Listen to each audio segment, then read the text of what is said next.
Thank you, Mr. Chair and members of the Planning Commission. I'm Bruce Simpson. I'm here today on behalf of the Pralltown Neighborhood Association to speak on this particular matter. Obviously, Mr. Nicholson made a very fine presentation, as he always does, about the merits of this particular request. I'm sure to be successful if it gets approved. And I don't dispute that the comprehensive plan does have language in it that calls for increased density. But as I was preparing for my comments, my 20 minutes, I do like I ordinarily do, and go back and look at the comprehensive plan. Comprehensive plan is kind of like scripture for you guys, for the staff.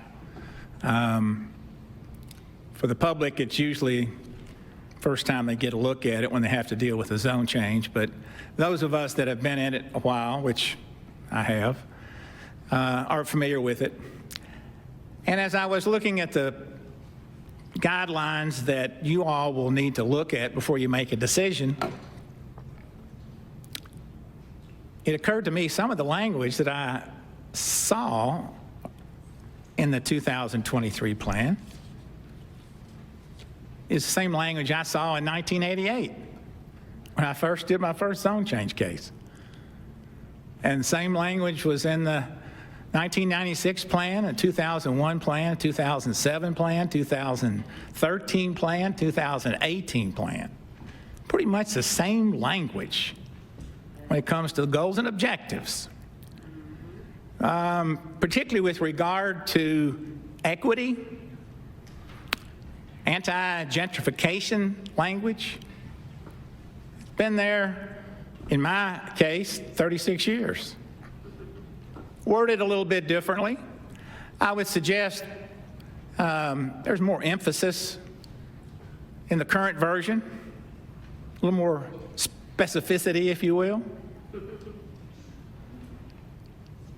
But that will be the theme that I will discuss in my 20 minutes. Now, I didn't hear any of the staff report comment upon any goals and objectives relating to equity. I didn't hear any of the developer talk about it and his legal justification to get this project approved. And I do have to take exception at the request of Betty Boyd, who you'll hear from shortly. Betty is the president of Pralltown Neighborhood Association. She's been there, I'll let her tell you exactly, but I know 70 years plus. You may know Betty's grandson, Shane Boyd, quarterback for the University of Kentucky.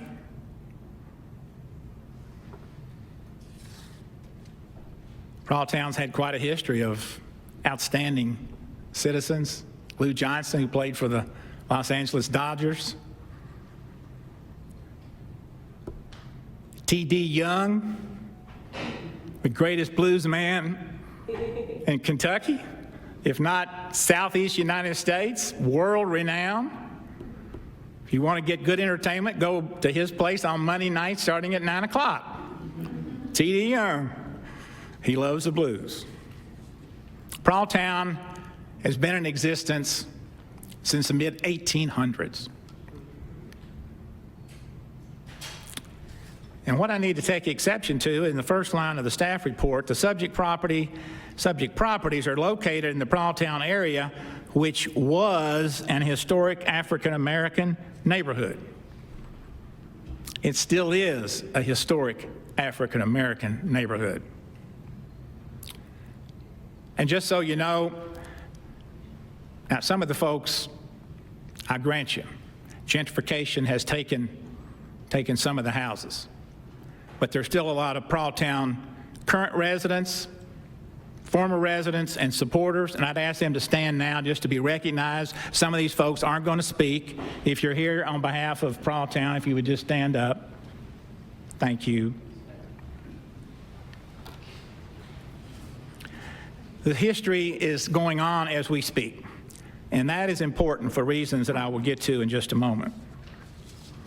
Pralltown has been fighting for its existence. It's been fighting to survive for decades. I have a article in the Herald Leader from 1998, 26 years ago. It's captioned, "Protecting Pralltown." You can put that up. Protecting Pralltown. They've been fighting at least since 98, and Betty will tell you well before. Pralltown, the memories, the history, the legacy, and current residents are continuing the history of Pralltown. One of the special historic African American neighborhoods in our community. I also didn't hear any reference in connection with this entire case to what I would contend is the biggest missing participant that ought to be here, which is representatives from the Office of President of the University of Kentucky. Because the reason we're having this conversation is because University of Kentucky says, go develop student housing in the neighborhoods around us. We don't want it on our property. Notwithstanding the fact they have acres and acres, hundreds of acres of property, Coldstream, Kroger Field, South Farm, where student housing could be. How many times have I been in front of you representing a developer and you've jumped on me immediately, and rightfully so, Simpson, you've got a sea of parking, man. How about the Commonwealth Stadium, now Kroger Field? Talk about a sea of parking. How about that for student housing? You can still have parking, just elevated above the cars. UK, being the entity they are, and I will say this, I've got 3 degrees from University of Kentucky. I'm a big UK fan. Jonathan Davis left. I cheered for Jonathan Davis when he played for the University of Kentucky basketball team. But the University of Kentucky has been a horrible neighbor to the neighborhoods around it.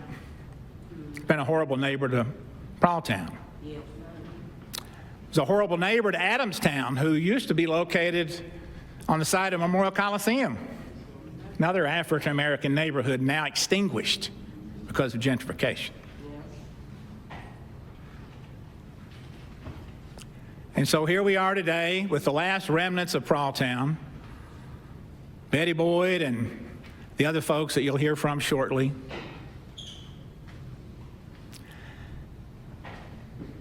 And as I read through all the comprehensive plans dating back to '88 and looked at equity and principles of anti-gentrification, it wasn't always worded that way, but the principles were the same.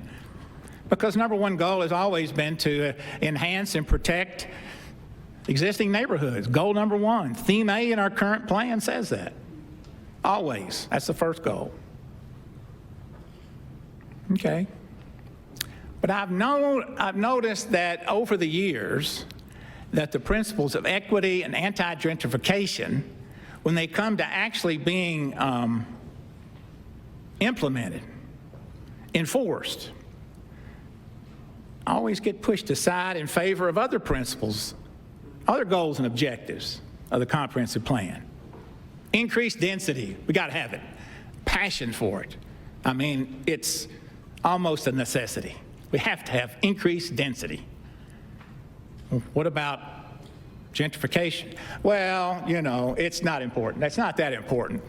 And I've heard people say, well, Pralltown, you know, there are not that many people live, so what difference does it make? It makes a difference to the people that are here. It makes a difference in terms of your all's legacy of following the comprehensive plan goals and objectives. The number one goal in every comp plan is protect existing neighborhoods. Every comp plan. Protect them. Now, over the years, from 1988 and even before, We've seen gentrification take place in Pralltown with student housing. Predators have come in and paid money to buy people out, put students in there. Comprehensive plan that says, be careful about that. What have we done about it? We haven't done nothing about it. It's been ongoing in plain sight, at least in my case, 36 years. Now, it's a collective responsibility. It's a collective responsibility, and I'll admit, I claim my share of that responsibility. I've been doing this work for 36 years. I could have stood up during some comprehensive plan update and say, well, wait a minute, what about gentrification?